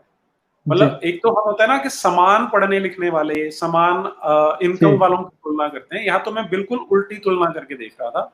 तो जी वहां पर भी ये निकल के आया कि मुसलमान अपनी जनसंख्या बढ़ा रहे हैं, तो जी इसका मतलब कहीं ना कहीं पे कुछ गलत हो रहा है। जी फिर मैंने जो इनका लिटरेचर पढ़ना शुरू किया कि क्या होता था उसके अंदर। अब एक जी आप देखेंगे इनको सिखाया जाता है कि इस्लाम में फैमिली प्लानिंग नहीं करनी चाहिए। जी तो मैंने फैमिली प्लानिंग के आंकड़े देखने शुरू किए पहले, तो जी उसमें भी ये दिखाई देने लगा कि जो तब अगर मुझे आंकड़ा ठीक से याद है तो जो मुसलमान थे उन्होंने बताया था कि शायद 25-26% हैं जो फैमिली प्लानिंग को फॉलो करते हैं, जबकि जो गरीब हिंदू थे उनमें भी 36-37% थे जो फैमिली प्लानिंग को फॉलो कर रहे थे। आज तो मैं तो आंख बंद करके कह सकता हूँ, क्योंकि मैं जाता हूँ ऐसी गरीब बस्तियों में जहां पर वहां एक ही बच्चा हो रहा है, वो भी समझने लग गया कि हमें एक ही बच्चा करना, गरीब बिल्कुल। जी, मतलब जो शायद यहाँ हमारे मुंबई में धारावी करके जगह, हमारे यहाँ पर जो मुंबई के अंदर अधिकतर इस तरीके के मैं गया हूँ वहां पे लोग जी। रहते हैं, तो वहां पर भी उनके एक ही बच्चे की प्लानिंग शुरू कर दी आजकल हिंदुओं ने। हम्म। तो फिर मैंने इनको समझना शुरू किया कि इनके समाज में ऐसा क्या है, ऐसा क्या हो रहा है। जी तो फिर मैंने लोगों के इंटरव्यू देखने शुरू किए और अपने जो स्टूडेंट थे मैंने उनसे बात करनी शुरू की। जी तो जो मुझे समझ में आया वो क्या है कि आम पढ़े लिखे मुसलमान को ये बात समझ में तो आती है कि जो बच्चे हैं अगर हम कम रखेंगे तो अपना जीवन स्तर हम बढ़ा सकते हैं, लेकिन जो इनके दुकानदार हैं, जो मौलवी हैं, जो मुफ्ती हैं, वो इनको फिर उल्टी पट्टी बढ़ाना शुरू करते हैं कि तुम तो मुर्तद हो जाओगे, हम तुम्हें अपनी जमात में से, अपनी कम्युनिटी कौम में से बाहर निकाल देंगे अगर तुमने इस तरह की बातें की। अब देखिए ना, उनकी दुकानदारी चलेगी जितने उनके पीछे लगने वाले होंगे, वो इनको ही उल्टी पट्टी बढ़ाते हैं। तो ये जो आप ये मान लीजिए कि ये सारे का सारा जड़ है वो इनके मौलवी, मुफ्ती, मौलाना जो फतवे जारी मतलब करने कह सकते हैं कि जो देवबंद है वो इनका एक पावर देने वाला, माइंड को एक हाँ धक्का जी, देने वाला। हाँ, वो इनको कंट्रोल करते हैं। और फिर उसमें क्या करते हैं, ये जो मैंने बोला इनका जो पैगंबर होता था मोहम्मद बिन अब्दुल्ला नाम का, उसकी हदीसें कोट करके बताते हैं वो। ये अब वो बताते क्या है, वो इनको बताने लगते हैं कि भाई इस्लाम में तो आपको फैमिली प्लानिंग मना है, क्योंकि पैगंबर साहब ने ऐसी बात उस समय बोली थी। अब उसमें उन्होंने एक उनकी जो सेंटेंस बार बार दोहराया जाता है कि उनकी एक हदीस है कि जिसको अल्लाह ने पैदा करना है वो तो पैदा होकर ही रहेगा। जी वो ये नहीं बताते कि इसके पीछे की कहानी क्या थी। तब जी उसकी कहानी क्या थी कि इन्होंने किसी दूसरे कबीले पे जाके, जो ये मोहम्मद बिन अब्दुल्ला था, रेगिस्तान में वहां रह रहा था, ये और इसके चेलों ने मिलके एक कबीले पे हमला किया, वहां की महिलाओं को, बच्चियों को उठाकर ले आए। और जो अब इसके चेले थे वो उनके साथ दुष्कर्म करना चाहते थे। माले गनीमत। हाँ, माले गनीमत हो गए, मा मलकत ऐमानुकुम भी बोलते हैं उसे। जी तो अब लेकिन अभी ये उतनी तरह से बिल्कुल प्रचलन में नहीं आया था। मैं आपको एकदम स्टार्टिंग बता रहा हूँ, जब ये लड़कियां उठा के लानी इन्होंने शुरू की थी, महिलाएं उठानी, जी। तो बोला कि यार हम वो क्या करते थे कि वीर्य स्खलन होने से पहले ही अपना अंग बाहर निकाल लेते थे, अच्छा। ताकि इनको प्रेग्नेंट ना करें, क्योंकि अगर प्रेग्नेंट कर दिया तो उनको बेच नहीं पाएंगे ये, क्योंकि आगे बेचना होता था। तो इन्होंने जी बोला कि हम उससे अपने रसूल अल्लाह से पूछते हैं कि वो क्या बोलते हैं। तो तब उसने बोला कि कोई बात नहीं, तुम ऐसा काम नहीं करो, जिसने पैदा होना है वो तो होकर ही रहेगा। अच्छा। तो ये वो हदीस है जिसको कोट करते हैं ये बार बार। यहाँ पर एक रईसुद्दीन खान हम्म। आपके लिए उन्होंने छोड़ा है। एक झूठे के साथ एक और झूठा। पता क्या होता है, ये कहना बड़ा सरल होता है कि आप किसी को भी कुछ बोल सकते हैं, या तो आप तथ्य दे दे, अगर तो बात झूठ है हम सच वो मानने को तैयार है, हम सच भी जान लेंगे। मैंने तो इस पे पूरा वीडियो भी रिसेंटली बना के डाला है, और उसमें हदीसें कोट करके बताइए कहाँ कहाँ पर ये हदीस दे रखी है। नहीं, ये तो आप वो आपके घर में आपने थोड़ी बनाई है, आपने तो अध्ययन किया, रिसर्च किया है, इतने बड़े स्तर पर किया, इतने गहनता से और जी डीपली स्टडी किया है, तो आप जी। बोल रहे हैं। हाँ तो उसको और, उसको ये सोशल मीडिया पे नकार रहे हैं, हाँ मतलब जहां पर। और सेंसस जी रिपोर्ट है, सरकार की रिपोर्ट है। जी। सेंसस रिपोर्ट इंटरनेट पे सबको अवेलेबल है, जाके देख सकते हैं। तो ये कहते हैं कि ये तो साजिश है इनकी भगवाधारी होगी। हाँ, तो वही मैं बता रहा हूँ ना कि इन्होंने कभी भी पूरे समाज की एक जो विचार करने की क्षमता है, हम उसे एनालिटिकल एबिलिटी बोलते हैं, उसे डेवलप नहीं होने दिया। कि अगर वो अपने आप से सोचना शुरू कर देंगे ना लोग, तो इनकी दुकानें बंद हो जाएंगी।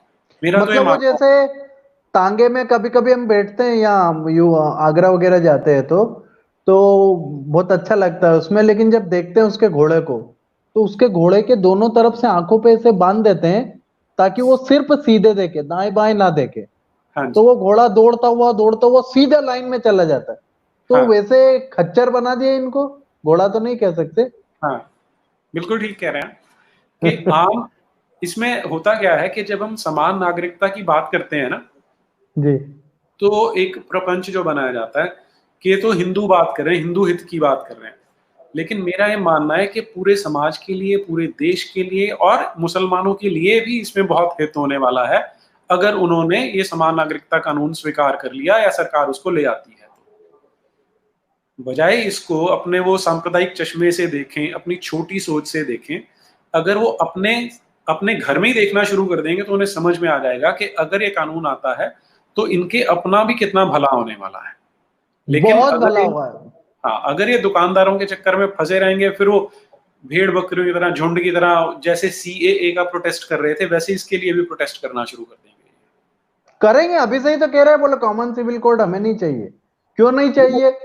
तुम इस देश में मतलब हर वो कार्य करेंगे जो देश विरोधी, और जहां देश की बात आएगी वहां तुरंत मना कर देंगे। हाँ, क्योंकि उन्हें सीखना ही नहीं ना। भेड़ देखिए, जो भीड़ होती है उसका अपना तो कोई सोच होती नहीं है, तो भेड़ बकरी है। आप हाँक के ले आए हैं, उनको बोलेंगे पत्थर मारो तो वो मारेंगे, कि हमारी किताब में लिखा है कि काफिर है इनको मारना है तो वो करेंगे। लेकिन अगर ये समझदार होने लग गए, मेरा बार बार ये कहना होता है कि जितने भी पढ़ लिख जाते हैं, समझदार हो जाते हैं, वो इमीडिएटली इन बातों का समर्थन करने लगते हैं कि हमें समान नागरिकता कानून को लाने की आवश्यकता है। जी, ये बहुत बड़ी बात आपने बताई है। आपको मिले होंगे ऐसे, हम तो ढूंढ रहे हैं ऐसे लोगों को और तुरंत जी, उनको कन्वर्ट कर लेते। घर वापसी जरूरी है उन लोगों का। हाँ बताइए हाँ, आप। हाँ। नहीं बस यही कहना था मैंने तो कि अगर इनको ये दुकानदारों के चक्कर से निकलना है ना, एक तो इन्हें अपने आप कोशिश, हाँ, हमें भी इनकी सहायता करनी चाहिए, लेकिन मेरा ये जी मानना है कि मोस्टली मुसलमानों का अपना दायित्व है कि जिन्होंने इन पे कब्जा कर रखा है, इनके नाम पर रोटियां खाते हैं, रोटियां सेकते हैं वो अपनी, कि इन मुसलमानों को इनके चंगुल से बाहर निकलना पड़ेगा, अपनी बुद्धि लगाएं, वेरीफाई करें। जैसे वो अभी कोई बोल रहा था कि झूठ बोल रहे हैं, कि आप आज तो सबके पास इंटरनेट की सुविधा है, आप उसको चेक करो, देखो जाकर के सच है या नहीं। अगर सच लगे तो मानो, नहीं तो नर्क में तो वैसे ही पड़े रहो वहां पर।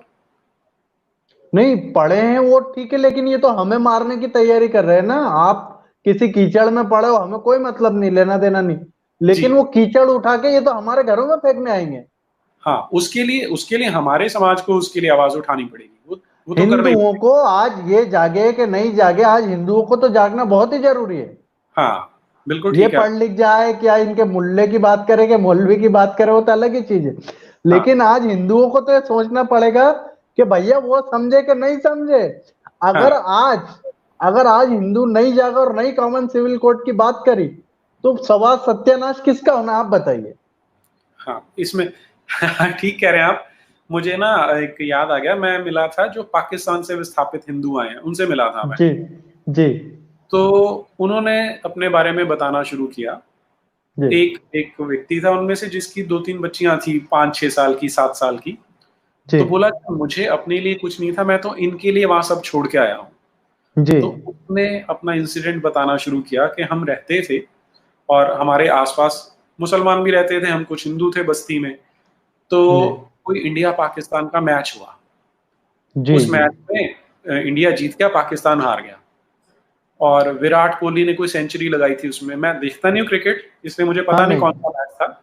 तो कोहली ने सेंचुरी मारी, तो अब वहां पे जो मुसलमान थे उनको गुस्सा चढ़ गया इस बात पे। तो भीड़ की भीड़ आई, इनकी बस्ती में घुसती है और 3 लड़कियां उठा के ले जाते हैं, इनके घरों को जला दिया और लड़कियां उठा के ले गए इनकी।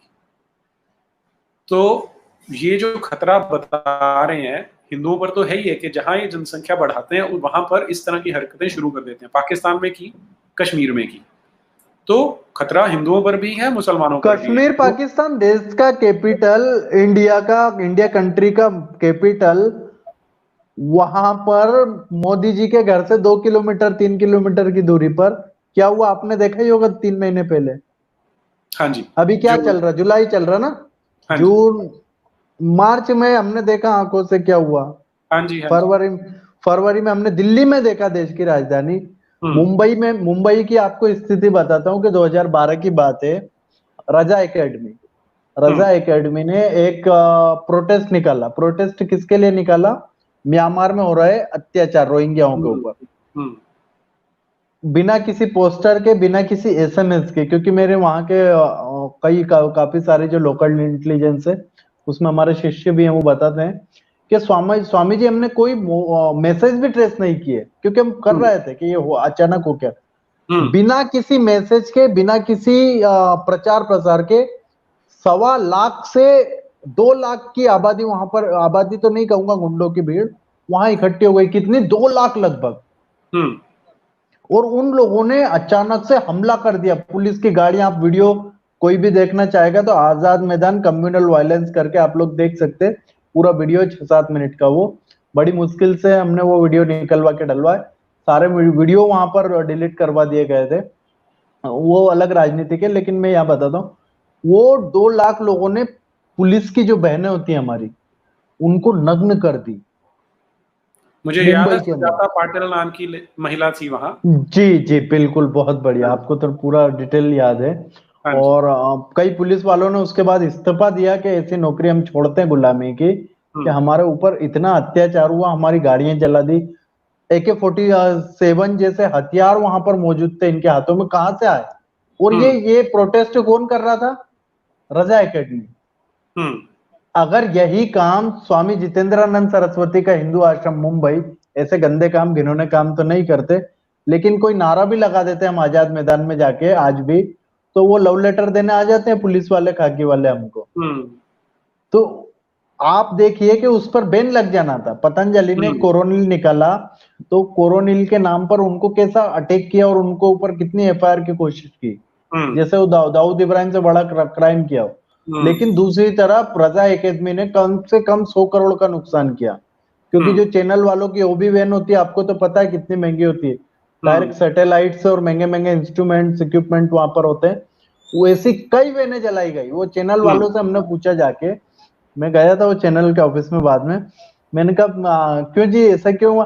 अरे स्वामी जी क्यों दुख जख्म पे नमक डाल रहे हो आप? बोले हम कुछ कर तो सकते ही नहीं है, अपना भारत का आदत तो आपको पता है। बोले ऑफिस भी जला देंगे वो लोग आके। मतलब इतना भय हमने हिंदुओं ने पैदा करके रखा और इतना छूट इनको देके रखा। तो यह जो लोग 2012 में कर रहे थे, ये 2025 में क्या कर देंगे? जो 2020 में दिल्ली की हमारे देश की राजधानी दिल्ली में एक आईबी के ऑफिसर को 400 बार उसको वेपन्स से टोंचते हैं, उसको खरोचते हैं, उसको मतलब आदमी 1-2 चाकू में मर जाता होगा, 3-10 में तो मर ही जाएगा, लेकिन 400 चाकू मारना। स्वामी जी इसमें मैं करेक्शन करता हूँ, 400 नहीं थे, वो किसी ने गलत डाला था, मेरे ख्याल 20 से कम थे, जो वो वायरल ज्यादा हो गया था 400 वाला, 400 नहीं है, कम है उसमें जो किया गया। लेकिन फिर भी बात तो वही है कि इतनी क्रूरता से मारा है उसे कि नहीं होना चाहिए जी। मतलब ये तो 2020 में ही करा है इन्होंने, जब इनका पॉपुलेशन कितना है, 18%, 19%, इससे ज्यादा तो नहीं होगा। मुझे ना ये आंकड़े 2001 वाला जो सेंसस था, उस समय इनकी जनसंख्या 9.78% थी जी। अभी तो कुछ 18 के लगभग है। सॉरी वो 47 में 10% से थोड़ी सी कम थी, और वो बढ़ते बढ़ते अब ऑफिशियली 16% है। उसमें भी इन्होंने आंकड़ों के साथ छेड़छाड़ किए कि कश्मीर का आंकड़ा नहीं डाला, कि असम का नहीं डाला, तो वो जनसंख्या तो बढ़ रही है इनकी। और जो अभी इन्फिल्ट्रेटर हैं, जो घुसपैठिए हैं, उनको जोड़ लेंगे तो ये संख्या बहुत बड़ी हो जाएगी। लेकिन हिंदुओं को सबसे बड़ा ये बात है कि हिंदुओं को समान नागरिक कानून की बात करके वो सब जाएंगे। वो हिंदू जागा तो सफाई होगी। अगर हिंदू सोचेगा कि नहीं वही ठीक हो जाए, अपने आप ठीक हो जाए, वो सुधर जाएंगे, ये कुछ भी नहीं होने वाला है। तो ये कहीं नहीं सुधरे। ये लंदन में मेरा रात को बात चल रहा था, वो बोले कि स्वामी जी लंदन में ये स्थिति है जो आप बताते हैं, मुंबई में, मुंब्रा में, कोंडवा में, दिल्ली के सीलमपुर में सेम ऐसी स्थिति लंदन के अंदर कई एरियाज में हो रही है। हाँ, यूरोप में कई जगह पर है। उन्होंने मुझे वीडियो भेजा, उसमें एक पुलिस वाले को जैसे भारत में टॉर्चर करते हैं, ऐसे वहां लंदन में भी टॉर्चर कर रहा हो, वही बिना मूंछ वाला, लंबी दाढ़ी वाला। आप लंदन में देखिए ना, इन्होंने कितनी बच्चियों के साथ दुष्कर्म किए हैं। बहुत सही बोला आपने, बहुत बड़ा बात। ये जो लव जिहाद है, हम तो आज बोलने लगे, ये वहां पर रोमियो जिहाद के नाम से काफी साल पहले वहां का संसद में डिमांड उठा था कि इस पे बैन लगाएं।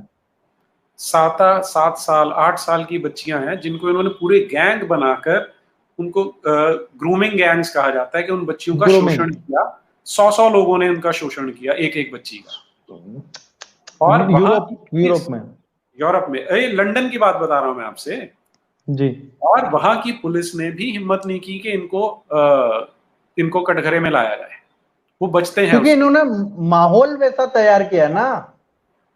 और जो व्यक्ति इसको वो कर रहा था, एक्सपोज कर रहा था, उसे जेल में डाला हुआ है, रॉबिन्सन। ये हर देश के अंदर होगा, क्योंकि ये लोग पॉलिटिकली, और दूसरा फिर वो जो हलाल इकोनॉमिक चल रही है, तो उसमें इन्होंने फंड जनरेट कर लिया एक बहुत बड़ा।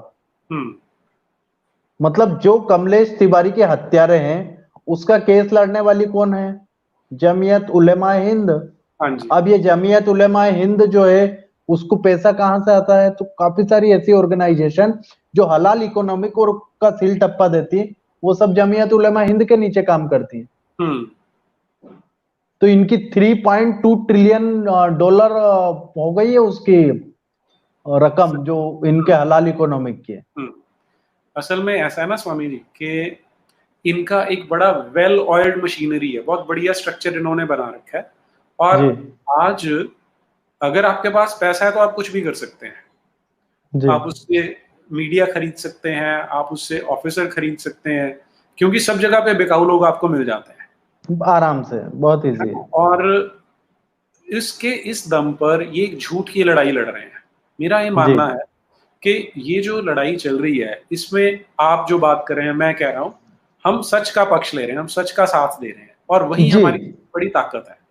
मतलब हमारे यहाँ पास पर इतना बड़ा एक स्टेशन पर, इतने बड़े एक प्लेटफॉर्म पर हम दोनों बैठे हैं, लेकिन आपका भी दिल जानता है और मैं भी जानता हूँ कि हम दोनों ने पहले से कोई तैयारी की क्या? आपसे मैंने बोला था कि मैं यही प्रश्न पूछूंगा, यही करूंगा। नहीं, तो बिल्कुल नहीं। ये हमारे दिल का एक साफ और बिल्कुल पारदर्शिता है, हमारा स्वच्छ विचार है कि हाँ हम जी, कोई षड्यंत्र, ये जो जन जागृति का काम कर रहे हैं, कोई षड्यंत्र करके या ऑर्गेनाइज नहीं कर रहे हैं, हाँ, हम अनऑर्गेनाइज कर रहे हैं।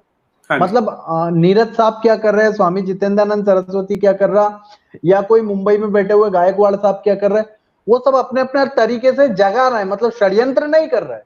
हुँ। इसमें ना, अभी रिसेंटली मैं किसी का वीडियो देख रहा था, उसमें किसी ने पूछा था यही कि जी। क्या करना चाहिए हमें? तो मुझे लगता है कि एक तो अगर सामने वाला ऑर्गेनाइज़्ड है और हम ऑर्गेनाइज़्ड हैं, अनऑर्गेनाइज़्ड हैं, तो हमारा हारना तय है। बिल्कुल, बहुत बड़ी आज, चलो इस बात से ये तो निकल के आया निष्कर्ष, बोलिए जी। हाँ जी, तो पहला ये कि ऑर्गेनाइज़ होने की ज़रूरत है। अगर संगठित नहीं हुए, तो वो ऑर्गेनाइज़्ड हैं, वो हरा देंगे, और ये वो तो पूरे समाज। वेल ऑर्गेनाइज्ड हैं, हाँ जी, ऑर्गेनाइज्ड में भी वेल। हाँ जी।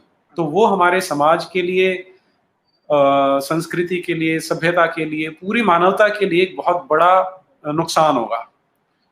और दूसरी चीज़। आप उदाहरण के लिए, मैं आपको बीच में रोक के बोलता हूँ, उदाहरण के लिए उनका आप नैरेटिव सेट करने का ये देखिए कि एक लड़का लड़की दोनों हिंदू हैं, जानवी लड़की का नाम है, लड़के का नाम कुछ है। जुदाई फिल्म का थोड़ा सा बताता हूँ कि दोनों लड़के लड़की हिंदू हैं और उनको प्यार होता है, तो लड़की कहती है मुझे प्यार हुआ अल्लाह मियाँ। अब एक हाँ, हिंदू की लड़की को हिंदू से प्यार होगा तो अल्लाह मियाँ कहाँ से आए? हाँ, सही बात है। एक लड़का हिंदू है, उसकी गर्लफ्रेंड हिंदू है, वो गाना गाएगा खुदाया वे हाँ, कैसा ये दौर आया। हुँ, हम बात करते हैं, ये जो ऐसा नहीं है कि हमने रिसर्च नहीं किया, काम नहीं कर।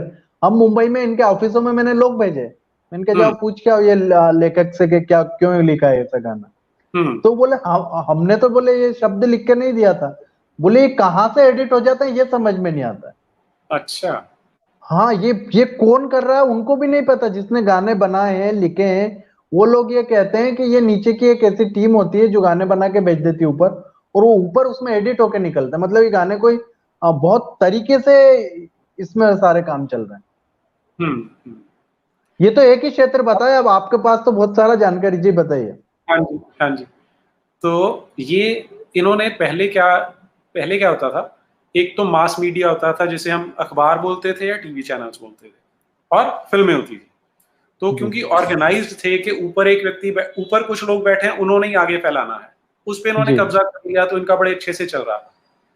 अब ये इंटरनेट और सोशल मीडिया आने से इनका वो सिस्टम हिल गया है, और वो आज हम जैसे लोगों को वो उसको यूज़ करना चाहिए, उसे कैप्चर करके रखना चाहिए। एक तो वो हमारे पास माध्यम रहता है, और दूसरा उस दिन फिर जो मैं आपसे चर्चा कर रहा हूँ ना, किसी ने सलाह ये दी थी कि जिस तरह इनकी ज़कात फंडिंग होती है, हमारे जी। भी हर हिंदू को ये डिसाइड कर लेना चाहिए कि मैं अपनी जितनी मेरी आमदनी है उसका 10%, 5%, 1% देश के काम के लिए लगाऊंगा। वो एक संस्था चुन लें, दो चुन एक लें। परसेंट कितना बोल दिया आपने? 1% हिंदू? हिंदू 1% नहीं देता, हिंदू तो देता ही नहीं नीरज जी। मैं हाँ, यहाँ पर नहीं देता, कहाँ देगा? ऐसे जगह पे देके आएगा जो कहेंगे कि वो दोनों बराबर है, ईश्वर भी बराबर है और वो फलाना जो बैठा है सातवें आसमान पे वो भी बराबर है। हाँ, गाय और बकरी की बातें उनको करोड़ों रुपए देके आएंगे। जी, लेकिन आप नीरज जी और स्वामी जितेंद्रानंद सरस्वती धर्म की बात करते हैं, तो इनको क्या मिलेगा? फूटा कोड़ी और साथ में गालियां कि ये सांप्रदायिक है, हुँ, ये द्वेषता फैला रहे, ये अराजकता फैला देंगे, ये जाति तेढ़ निर्माण कर देंगे। मराठी का शब्द है यहाँ पर मुंबई में चलता है। हम पे आरोप लगता है कि जाति तेढ़ मतलब जाति विद्वेष पैदा कर रहा है, अच्छा, अच्छा, और यह इस देश के अंदर अराजकता फैलाना चाहते हैं। कौन? हम। मतलब जो बता रहे हैं कि नींद से जग जाओ, उठ जाओ, जी, पानी डाल रहे हैं उनके मुंह पे बार बार। नीरज जी भी सुबह सुबह पानी डाल रहे हैं, स्वामी जितेंद्रानंद सरस्वती भी पानी डाल रहे हैं कि उठ जाओ, सुबह हो गई है, वरना बहुत लेट हो जाओगे। तो उनको तो मूर्ख कहा जा रहा। जी हिंदुओं को आपने बहुत बढ़िया सही उठाया। मैं आपको उदाहरण देता हूँ कि राम प्रसाद बिस्मिल जी एक अपनी आत्मकथा में लिखते हैं कि जिस समय पर मेरे पास बड़े बड़े घरों के लड़के आकर के और क्रांति के लिए लग रहे थे, उस समय पर हम सभी लंगोट में बैठा करते थे, मतलब कपड़े नहीं हुआ करते थे उनके पास, कपड़े तक फट गए थे उन लोगों के, क्रांतिकारियों के। और वो लिखते हैं कि उसी समय पर बिरला, बजाज और बड़े बड़े घराने में नाम बोलना ही नहीं चाहता, इनके भी बोल दिए मैंने, वो लोग पैसे दे रहे किसको? नेहरू को। नेहरू आइसक्रीम खा रहा, अंडे खा रहा, गुलाब जामुन खा रहा, उसके कपड़े धुलने अलग अलग देशों में जा रहा है, वो रंगरलियां मना रहे, वो भोगविलासिता में क्रांति कर रहे। क्रांति तो क्या करी उन्होंने, कुछ नहीं किया। और दूसरी तरफ जो क्रांति कर रहे थे वो उन्हें पैसे के लिए, सिर्फ 7,000 रुपए के लिए हमारा पूरा क्रांतिकारी नष्ट हो गया। आपको तो पता होगा काकोरी का जो शौर्य था, काकोरी में जाकर उन्होंने जो शौर्यता दिखाई, वो काय के लिए दिखाई? नीरज जी आप बताओ, काय के लिए दिखाई? वेपन चाहिए थे उनको, वेपन्स के लिए पैसे ही नहीं मिल रहे थे। और जो लूट के धन आया था, वो छुड़ा के धन आया था, वो कितना था? 7,000 रुपए। और आपको पता है, मैंने तो अध्ययन किया, अभी मैं फाइल पढ़ रहा था तो मेरी आंखों में से आंसू आ गए उस दिन।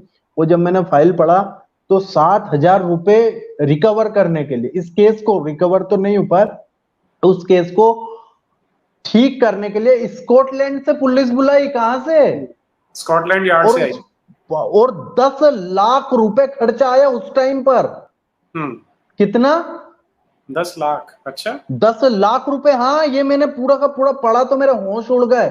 और फिर वो अधिकारी नीचे लिखता है, बोले 10 नहीं, अगर और 100 लाख भी लग जाए, 1 करोड़ भी लग जाए, तो बोले ये पूरी की पूरी गैंग नष्ट होना चाहिए, ये टीम नष्ट होना चाहिए, क्योंकि ये राम प्रसाद बिस्मिल जो है, यह अगर जिंदा रह गया, ये जेल में भी जिंदा रह गया, तो ये पूरी की पूरी दुनिया से हमारी मेंटालिटी को खत्म कर देगा। बोले ये तो वो अंग्रेज अधिकारी फिर यहां से जब वहां गया अपने देश, तो वो वहां अपनी डायरी में लिखता है कि अगर राम प्रसाद बिस्मिल अगर गुलाम भारत की जगह अगर आजाद ब्रिटेन में पैदा होते, तो या तो वो ब्रिटेन के राष्ट्रपति होते या यहाँ के सेनाध्यक्ष होते। और बहुत बड़ा हीरो, मुझे याद है हीरो वर्ड यूज किया उन्होंने। हाँ जी।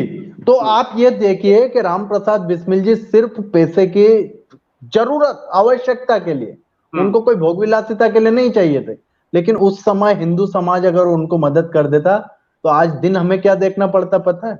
ये पाकिस्तान के टुकड़े नहीं हुए होते। ये देश का जो भूगोल है बदला हुआ नहीं होता, राजनीति बदली हुई नहीं होती, क्योंकि HRA, हिंदुस्तान रिपब्लिक एसोसिएशन, इसके जो दस्तावेज और इनके जो प्रोटोकॉल से वो पढ़ेंगे तो हम चौंक जाते हैं कि आज के नेता भी उस प्रकार की बातें नहीं करते। और बहुत बड़ी बात है कि जो मोदी जी के लिए गाना आया था 2014 में, अच्छे दिन आने वाले हैं, ये गाना जो है, ये गाना राम प्रसाद बिस्मिल जी का लिखा हुआ है। अच्छा।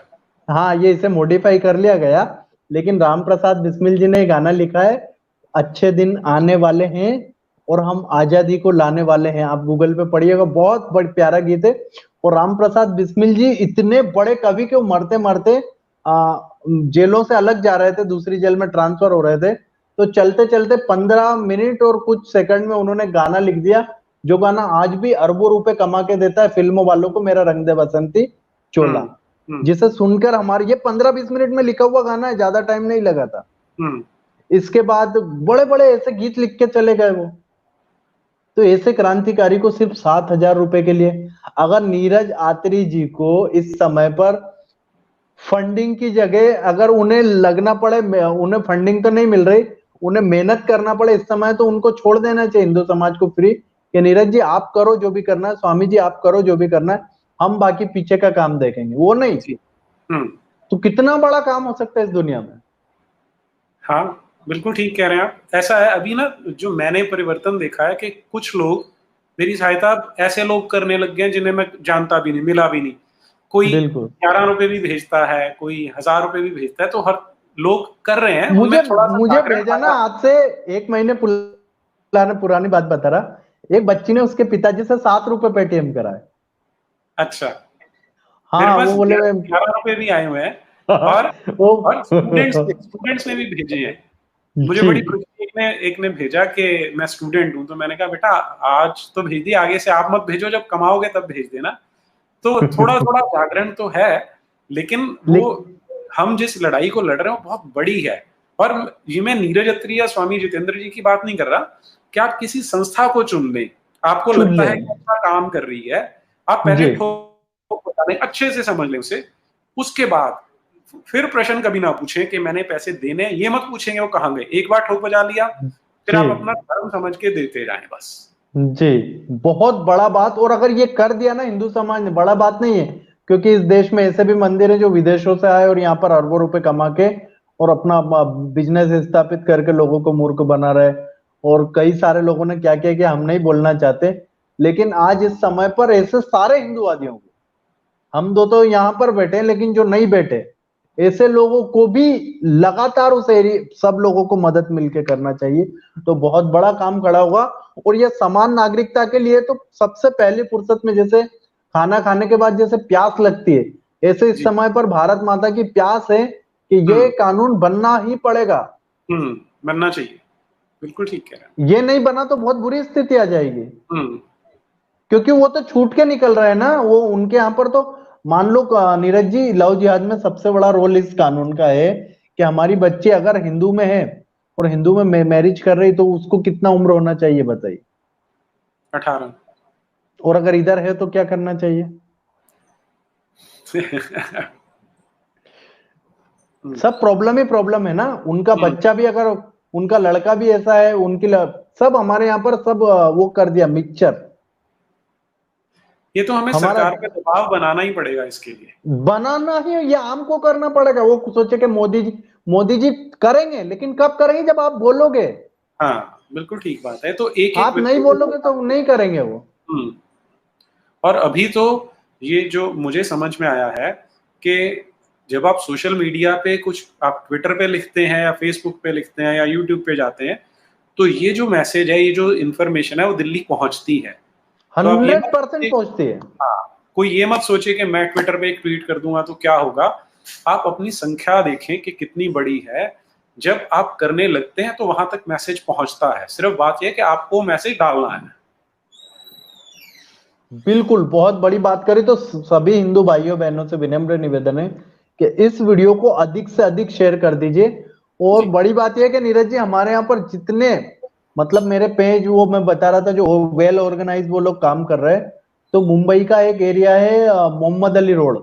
मोहम्मद अली रोड पर बाकायदा ऑफिस बने हुए हैं, जिन ऑफिस में पीसी लगे हुए हैं सैकड़ों की संख्या में।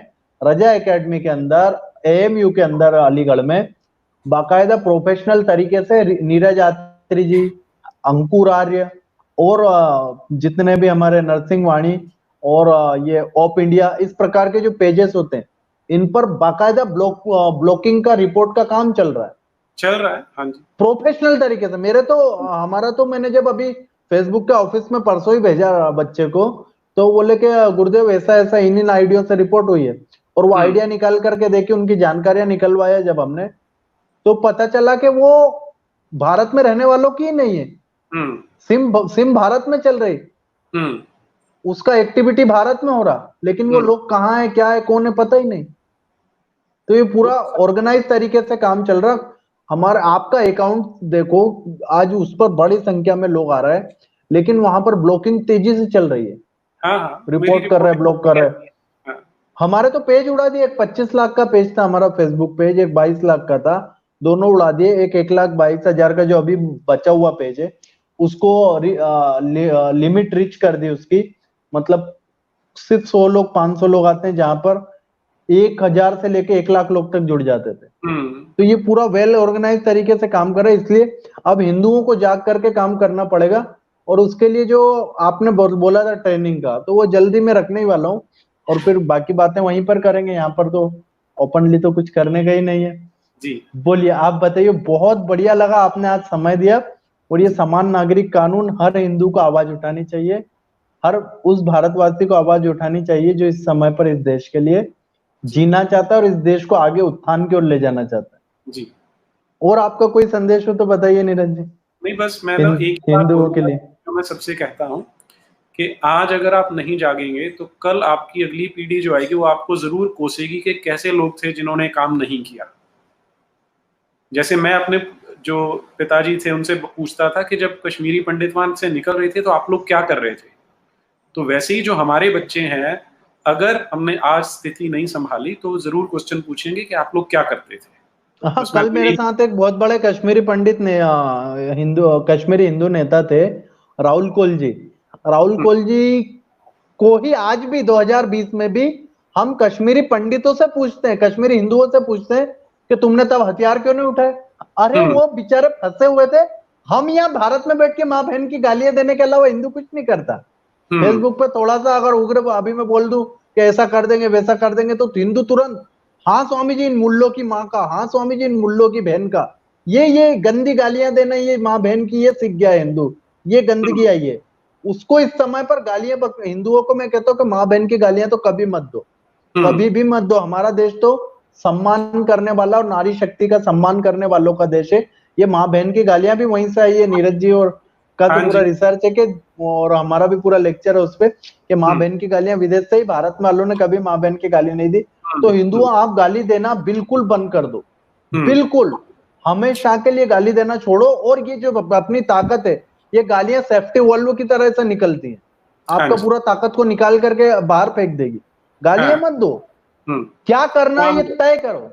हाँ, छत्रपति अपनी शिवाजी महा, हाँ बोलिए, ऊर्जा आप को बोलिए। चैनलाइज करो, ऊर्जा को चैनलाइज करके काम करो, बस इतना ही। बिल बिल्कुल। अगर हम माँ बहन की गालियां या सोशल नेटवर्किंग साइट पर देते हैं, और बगल में रहने वाला रफीक, अब्दुल, अशफाक वो जा रहा है खुलेआम काम कर रहा है अपना, उस पर हम्म, नजर ध्यान दो, उसे कंट्रोल करो।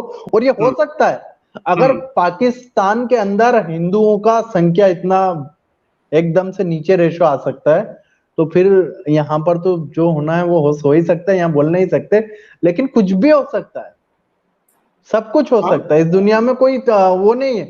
हम्म, अब्दुल, रफीक, इमरान ये लोग क्यों उछल रहा है? क्योंकि मोहन, श्याम ये अपनी मस्ती में मस्त घूम रहे हैं, हम्म, और वो मोहन मोहन को भी मार रहा है, राम को भी मार रहा है। हम्म, अब्दुल, रहीम, अशफाक, जावेद जावेद ये सब मिल करके मोहन को भी मारेंगे, दूसरे दिन राम को भी मारेंगे। तो हम्म, अब तो यह तय करना है कि हमें संगठित होना है, हमें हम्म, एकजुट होना है। हिंदू कहीं का भी हो, जो आपने कश्मीरी वाली बात बोली थी, तो वो राहुल जी को ही कल लोग प्रश्न पूछ रहे कि आप कर क्या रहे थे, आपने हथियार क्यों नहीं उठाए। रे उसकी माँ, उसकी बहन, उनकी बेटियों की इज्जत पर बात आ रही, वो वहां हम्म, हथियार उठा करके लड़े कि अपनी माँ बहनों को सुरक्षित पहुंचाए। हाँ, हम्म, नहीं, 2020 में मार्च में दिल्ली में क्या कर लिया हिंदुओं ने? हम्म। जो लोग माँ बहन की गालियां ही, बाकी इससे ज्यादा तो मेरे को नहीं लगता कुछ करा हो। और इसमें पता क्या है, हमें तो उन्होंने तो जो पाकिस्तान में काम किया उन्होंने तो बर्बरता दिखाई है, नीचता दिखाई है। जी, हमें तो दिखाना ही नहीं है। हाँ, हमें तो बस सच बोलना है, सच सच का ही काम करना और कुछ नहीं करना।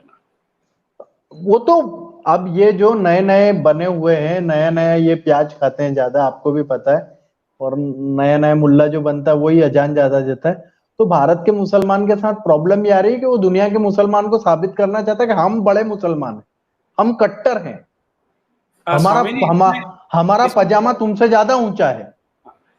इसमें ये वाला वर्ग तो ही, लेकिन एक और वर्ग भी है जो अंदर ही अंदर घुट रहा है, जो निकलना चाहता है, हमें वो तो आ उनकी। रहा है मेरे पास डेली, हम उनका करवा रहे हैं उनका शुद्धिकरण। वो तो हाँ, वो लोगों को तो इसमें लाइट डाल ही नहीं सकते। लेकिन हाँ, जो ये जो तेरा मेरा रिश्ता क्या, ला हाँ, इलाहा इल्लल्लाह, हम्म, कश्मीर से हमारा रिश्ता क्या, ला इलाहा इल्लल्लाह, ये हम्म, वाले जो लोग हैं, वो लोग हम्म, ये साबित करना चाहते हैं कि हम भारत के वफादार नहीं है। हाँ। हम वफादार हैं किसके? वो पाकिस्तान में बैठे हुए हाफिज सईद के।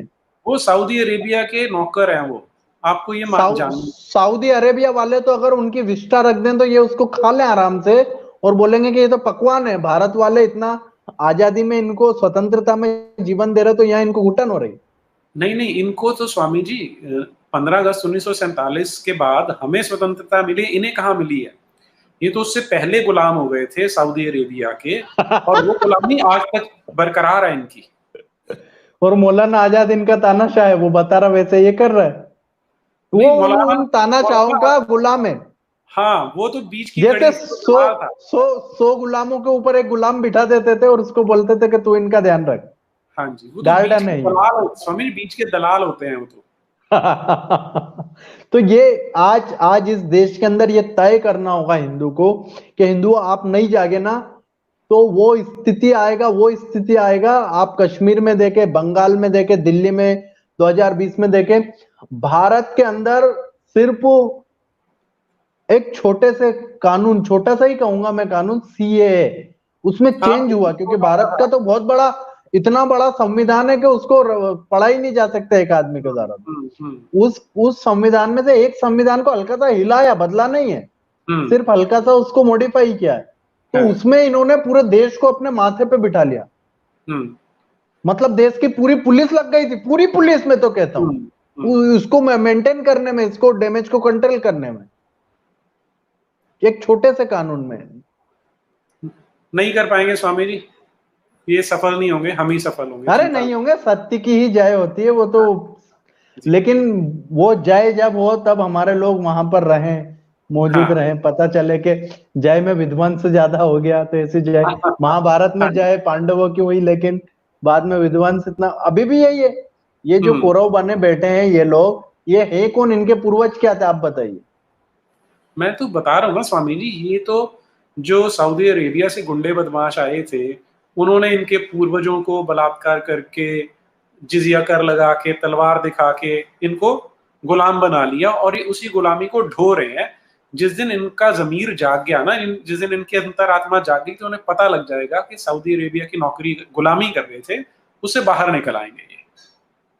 जब भी भारत की कुछ बात होती है, किसी अरब देश के ऊपर बात होती है, तुरंत कहते हैं पेट्रोल लेना बंद कर दो, डीजल लेना बंद कर दो। भाई ये कौन, किस, क्या क्या तुम भारत में रह रहे हो, क्या कर रहे हो? अभी वो अमानतुल्लाह जो भारत की तनख्वाह खाता है, कमिश्नर है या इसका अपने चेयरमैन है दिल्ली इसका माइनॉरिटी कमीशन का, अमानतुल्लाह, वो बोला कि मैं अरब से जलजला लेके आऊंगा। इस्लाम या कुछ ऐसा नाम था उसका। हाँ, जफर जफर जफर जफर जफर जाफरुल जाफरुल ऐसा ही कुछ। हाँ, वो बोल रहा मैं वहां से वो लेके आऊंगा, क्या लेके आऊंगा, जलजला। मतलब भारत में रह रहा, भारत के एक संवैधानिक पद पे बैठा है, और वो व्यक्ति अगर ऐसी बातें कर रहा है तो फिर सोचिए कि जो क्राइम करने वाली मेंटालिटी के लोग होंगे वो कैसे होंगे, कितने डेंजर होंगे। तो इनसे बचने के लिए आज हिंदुओं को जागना होगा, ऑर्गेनाइज होना होगा, एकजुट होना होगा। सारे हिंदूवादी जितने भी आपके संपर्क में परिचित हैं, उनका सहायता करना होगा, और ये समान नागरिकता कानून अभी मांगना ही होगा, अभी ही जरूरत है इसका। ये 10 साल बाद आएगा तो कोई मतलब का नहीं है, 15 साल बाद आएगा तो कोई मतलब का नहीं है, 2020 में होना चाहिए, तब इसकी आवश्यकता है। ठीक है नीरज जी, आपने बहुत बढ़िया तरीके से समझाया, आपको बहुत आभार, बहुत बहुत धन्यवाद। तो आभार मैं व्यक्त करता हूँ आपके प्रति, आपने मुझे अवसर दिया यहाँ। अरे नहीं नहीं, अवसर क्या, वीरों को अवसर नहीं दिए जाते हो तो खुद आप तो इतना बढ़िया कार्य कर रहे हैं और इतना बड़ा आपने जन जागृति का कार्य किया है। तो सभी हिंदू भाइयों बहनों से विनम्र निवेदन है, इस वीडियो को अधिक से अधिक शेयर कर दीजिए, अधिक से अधिक वॉल पर, और जो हिंदू सोया हुआ है उसकी वॉल पर तो तुरंत जाकर के करें, क्योंकि उसको ही जागना जरूरी है। आप जाग गए तो ऐसा नहीं कि जाग गए तो हाँ मुझे तो सब पता चल गया है, सब कर लेंगे, बच जाएंगे, ये कर लेंगे, वो नहीं। अब आपको लगना है काम में, काम करना पड़ेगा, वो तो है। नहीं किया तो नीरज जी कुछ हाथ में नहीं आएगा। ये कीबोर्ड बजाने से बहुत ज्यादा नहीं होने वाला, नहीं होने वाला। हाँ, ये जन जागृति होगा, यहाँ से सत्ताएं तक हिल जाएगी, लेकिन जो होना है वो तो जमीन पर ही होगा, जो होगा वो। बहुत आभार आपका, बहुत धन्यवाद। भारत माता की जय, वंदे मातरम, जय हिंद।